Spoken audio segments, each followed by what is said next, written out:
बिस्मिल्लाहिर्रहमानिर्रहीम। अस्सलामुअलैकुम।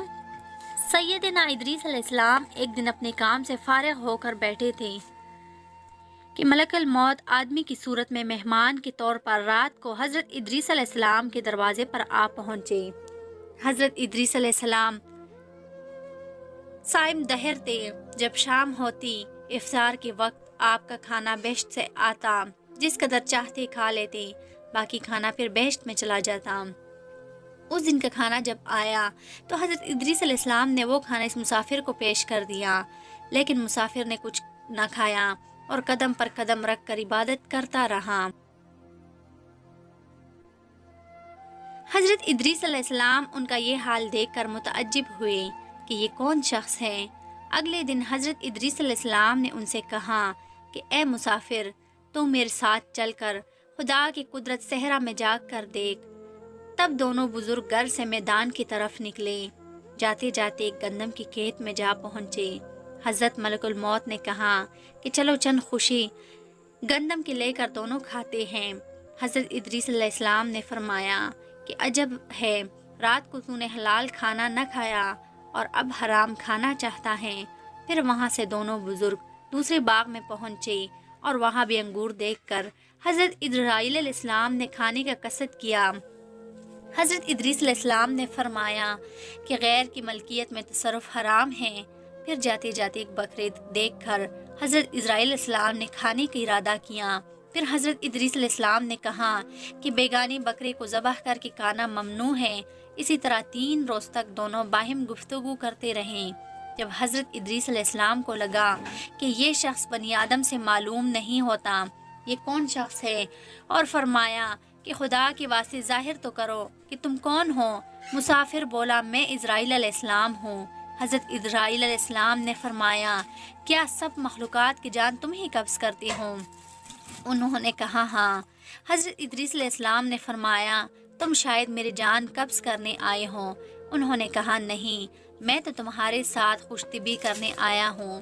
हज़रत इदरीस अलैहिस्सलाम ने कहा कि 3 दिन से तो मेरे साथ है, क्या इस अरसे में भी तूने किसी की जान कब्ज़ की है? वो बोले, तमाम रूहों को कब्ज़ करना हमारे हाथ में ऐसा है जैसा तुम्हारे दोनों हाथों के नीचे रोटी रखी हुई है, यानी जिसकी अजल आती है, अल्लाह पाक के हुक्म से मैं हाथ बढ़ाकर उसकी जान कब्ज़ कर लेता हूँ। और बोला, ए हज़रत इदरीस अलैहिस्सलाम, मैं चाहता हूँ कि तेरे साथ रिश्ता बरादरी कायम करूं। हज़रत इदरीस अलैहिस्सलाम ने फरमाया कि मैं तेरे साथ रिश्तेदारी कायम करूंगा। आप मुझको रूह कब्ज़ करने की कड़वाहट चखा दें ताकि मुझे ज़्यादा खौफ और इबरत हो और मैं अपने खालिक की ज़्यादा इबादत करूं। मलकुल मौत ने कहा कि मैं अल्लाह ताला की रज़ा के बग़ैर किसी की जान कब्ज़ नहीं कर सकता। तब हज़रत इदरीस अलैहिस्सलाम ने खुदावंदी कुदूस की बारगाह में अर्ज़ की और फिर जान कब्ज़ करने का हुक्म होने पर जान कब्ज़ कर ली गई। फिर मलकुल मौत ने खुदा की बारगाह में दुआ मांगी और अल्लाह पाक ने उनको ज़िंदा कर दिया। हज़रत इदरीस अलैहिस्सलाम ने उठकर मलकुल मौत को अपनी गोद में ले लिया और दोनों ने आपस में रिश्तेदारी कायम कर ली। फिर मलकुल मौत ने उनसे पूछा, ए इदरीस अलैहिस्सलाम, जानकुनी की तलखी कैसी थी? वो बोले, जैसे किसी जिंदा जानवर की खाल सर से पाँव तक उधेड़ी जाती है। मलकुल मौत ने कहा, ए भाई, कसम है रब्बुल आलमीन की, जैसा मैंने तेरे साथ एहसान किया ऐसा किसी के साथ नहीं किया। हज़रत इदरीस अलैहिस्सलाम ने फरमाया, ए भाई, मुझे दोज़ख के दरवाजे तक ले चल ताकि उसको देखकर खौफ इलाही ज़्यादा हो और मैं ज़्यादा इबादत और बंदगी करूं। तब मलकुल मौत ने अल्लाह ताला के हुक्म से उनको दोज़ख के साथ दिखाया।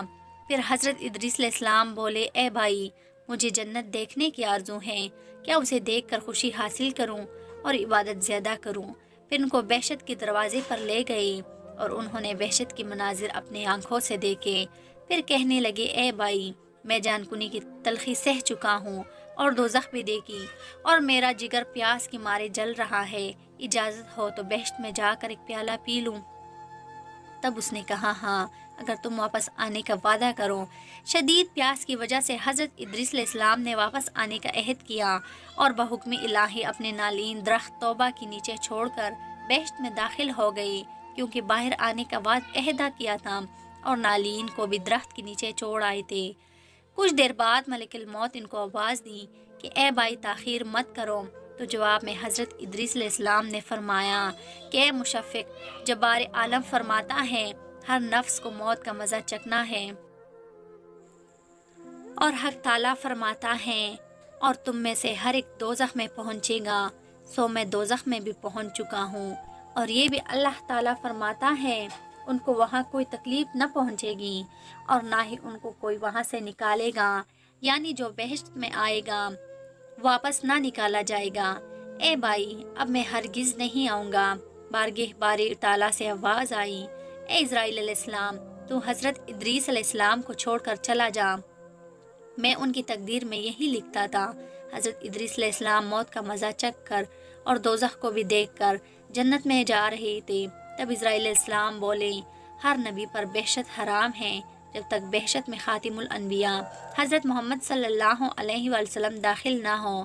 پھر آواز آئی، اے اسرائیل علیہ السلام، میں بہشت کو دریغ نہیں رکھتا، لیکن اول بہشت میں محمد صلی اللہ علیہ وآلہ وسلم داخل ہوں گے، بعد ان کی امت۔ حضرت ادریس علیہ السلام تو بہشت میں چلے گئے اور ان کے سب فرض فراق سے گریب وزاری میں تھے۔ ایک روز ابلیس ان کے پاس آیا اور کہا، تم رویا مت کرو، میں تمہارے باپ کی سی ایک صورت بنا دیتا ہوں، تم اس کو شب و روز دیکھا کر اور پوجو، اس سے تمہارا سب دکھ درد اور غم جاتا رہے گا اور تم سب خوش رہو گے۔ ابلیس نے ایسی صورت بنائی کہ ادریس علیہ السلام کی شکل میں اور بت میں کوئی فرق نہ تھا، سوائے اس کی کہ یہ صورت بات نہیں کرتی تھی اور وہ لوگ اس صورت کو پوجا کرتے تھے، یہاں تک کہ رفتہ رفتہ بت پرستی تمام عالم میں پھیل گئی۔ مشرق سے مغرب تک یہ رواج جاری رہا، کوئی آدمی اللہ تعالیٰ کو نہ جانتا تھا، علم و عمل ان میں مفقود تھا۔ بعد میں خدا تعالیٰ نے حضرت نوح علیہ السلام کو ان پر پیغمبر بنا کر بھیجا تاکہ ان کو ہدایت کی راہ بتائے۔